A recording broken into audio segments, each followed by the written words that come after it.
বৌদি, ছোটবেলায় আমার মা মারা গেছে।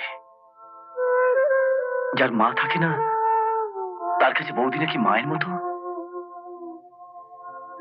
আমি ওর উপর এত অত্যাচার করেছি, কোনোদিনের প্রতিবাদ করনি, বরং নির্লজ্জের মতো আমাকে ইন্ধন জুগিয়েছ।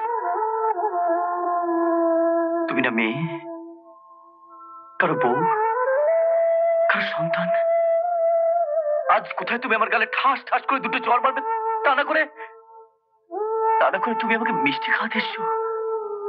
পা বৌদি, পা পা।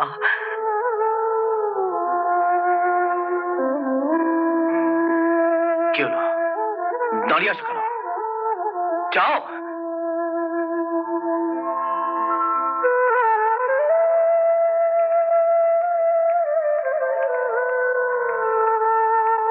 এ কি, এটা কি করলে তুমি?